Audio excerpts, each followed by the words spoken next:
All right, so this is part 3 to that damsel in distress paradigm. I'll probably call this, who knows, image to the beast, which is the obelisk. Who knows? I'll think of something.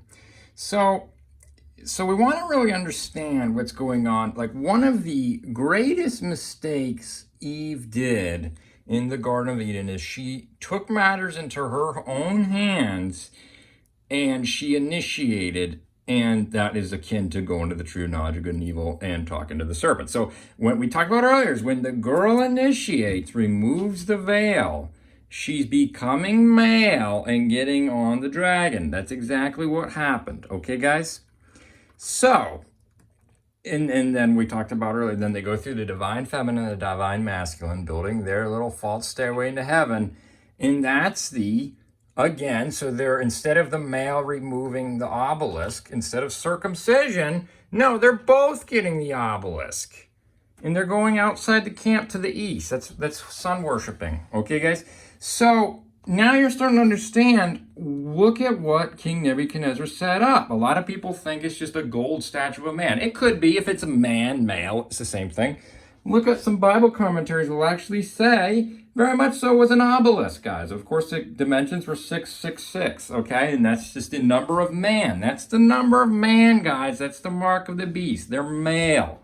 Why do you think the toes is clay and iron, or brass and iron, that's church and statecraft, but it's the seed of men, guys. These kings and queens, they're all male in Europe during the Dark Ages. You see what's going on, guys? They're male. So I hope you're starting to understand that what's really going on here. So today I want to expound, and of course you got all these males like bowing down to the obelisk, guys. So that's the image of the beast. You go, wait a minute, I thought the image was America with the two horns. Well, it is, because these two horns of Jack and Boaz are the two horns of a ram or a lamb in Revelation 13. It's these two pillars. And of course, in Daniel 8, it's the ram is also Persia. It's got the two horns of priest and king, and one grows up longer or higher than the other. That's the same thing with the bear, which is Persia, having one side higher than the other. That's the priesthood, guys. That's the churchcraft. It's above the sword of the state. You see what's going on? So that's what they're doing, is when they do this, that's the Day of Atonement. That's the Day of Atonement. That's the marriage of the Sodomites, or the males, guys. And the two become one, and you get the obelisk. You see what's going on? So the obelisk is, or America with the two horns, is the image. This is the image, guys, okay? It's an obelisk. That's why they put obelisks in front of the Vatican, in front of Washington, D.C. And of course, all they have is the courtyard. Why do you think the courtyard says Revelation, I think it's 11, do not measure the courtyard, it's been given to the Gentiles. This is the courtyard, okay? That's why they call it King Arthur's court. It's the same, a courtyard, guys. Think about it, okay? It's a square. It's a Masonic city square as well, okay? So, inside the courtyard, in the tabernacle, what do you have? You have the altar. Watch my Mark of Cain video. You'll just start to understand that. And the baptismal pool. And that's all they got. Water and altar. Why in Washington, D.C. do you think you see an obelisk with a reflecting pool? You see what it is? That's all that's in there. They're mirroring. The water is a mirror. You're supposed to look in the water and see your faults. Instead, they are so prideful, they are mirroring their own pride. That's what the obelisk is. It's the male, okay?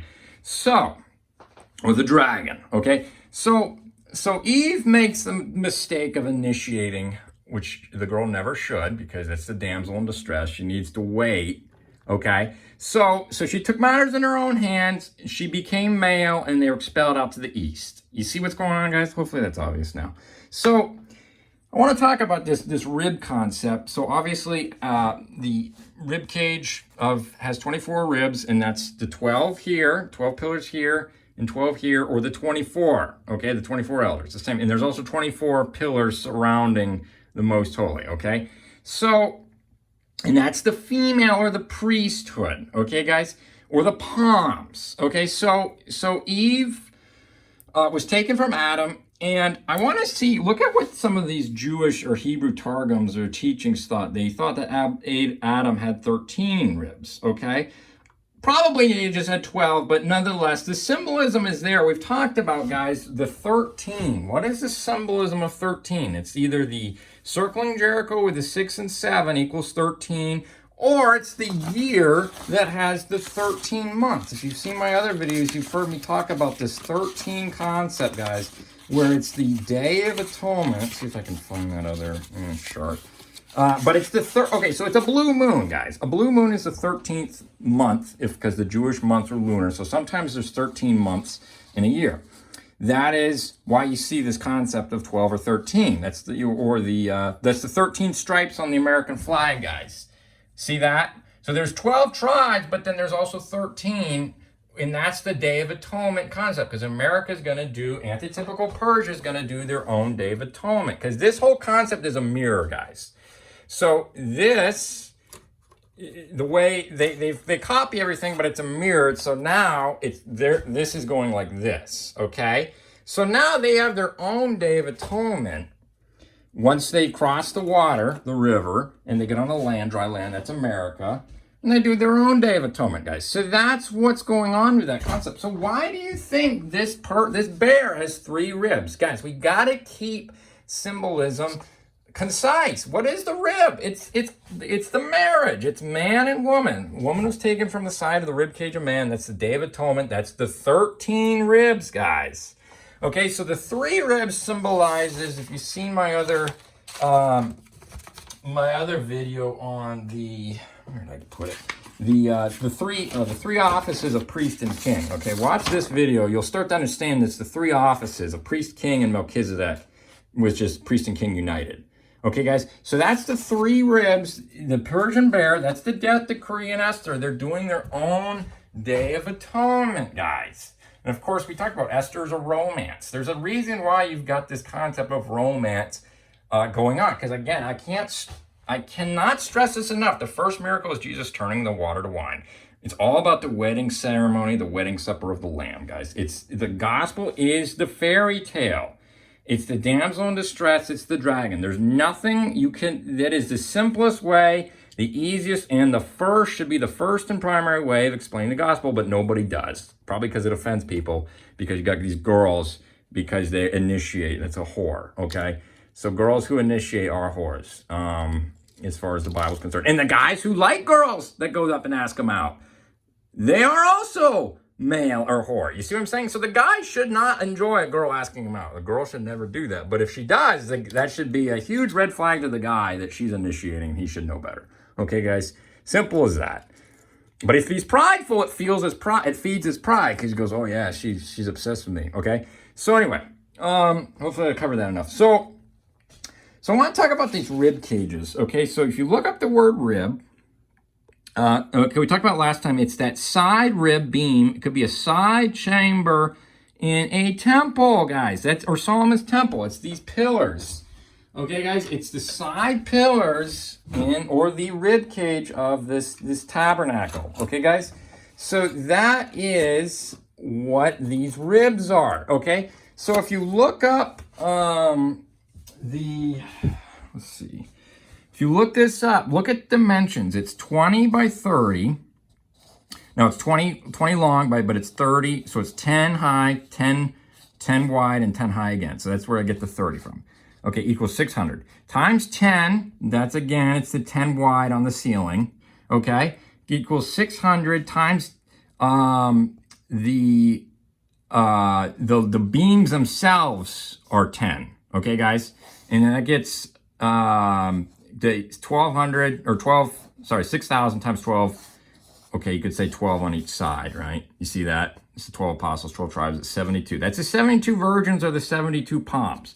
72,000 plus 72,000 is 144,000. So it's just the perimeter of the wall. So Watchman on the Wall design is the 144,000. Okay, you can see the wall in Revelation was 144 cubits of the New Jerusalem, right? It's pretty easy to see that. So basically the 72 virgins that the suicide Islam bombers are trying to kill, well, really they blew themselves up supposed to get 72. They're trying to kill the 72 virgins. You see how that works, guys? It's just where it comes from.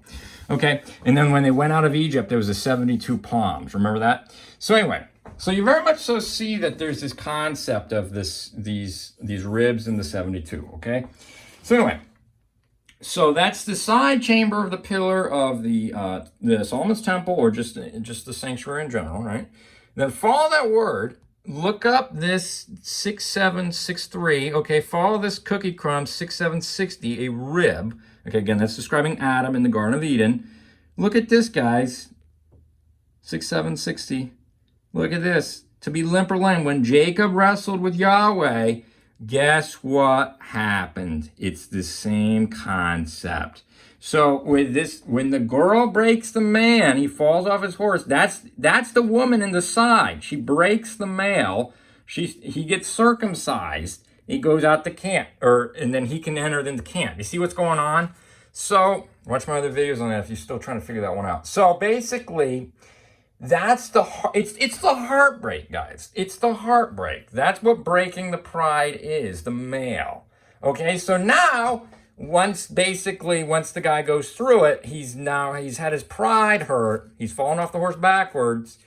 He's now able to enter in the camp. You see what's going on, guys? And that's what Jacob wrestling with Yahweh was about. He's left with the rib. And then if you left with the pain, I should say, the limp, and the sinew and all that. And then basically, if you also follow, where was that? Look up thigh. It's kind of concept of this generative parts. Remember when they're making a covenant, they put their hand on the thigh, or the Son of Man has his name written on his thigh when he's coming. I think it's in Revelation 18, I want to say. Somewhere it's written with here it is. Okay, he's got his name written on his thigh. Okay, so anyway, basically this concept of that's the testimony. Testimony, if you look up the word, it comes from testes. Think about it, guys. Okay, so now you're starting the generative parts. Okay, guys, so that's what this concept is. The loins, if you will, seed of procreative power. You see what's going on, guys? It's all about, that's another way of just saying circumcision. Okay, that's why it's all what's going on. Hopefully I've made this abundantly clear to you. So anyways, so now we're starting to understand that this concept of the Day of Atonement, or the 13 ribs on Adam, if symbolically, I don't think he literally had 13 ribs, but that's the Day of Atonement. And the Day of Atonement is another way of saying that's the wedding supper. That's the wedding, guys. This is like, think of like just walking down the aisle, okay? It's the same concept. And then those who aren't married, aren't at one with the Son of Man, think about the Ark of the Covenant, they're expelled out, and that's where you get this the scapegoat, okay, guys? So like we said, though, is the Persian bear, that's where he's got the ribs, is going to do his own Day of Atonement, and that's Haman's noose, the 50 cubits of Haman, okay, guys? And in Daniel is the image, okay, set up in the plains of Dura. Hopefully you can start to understand and connect the dots on that.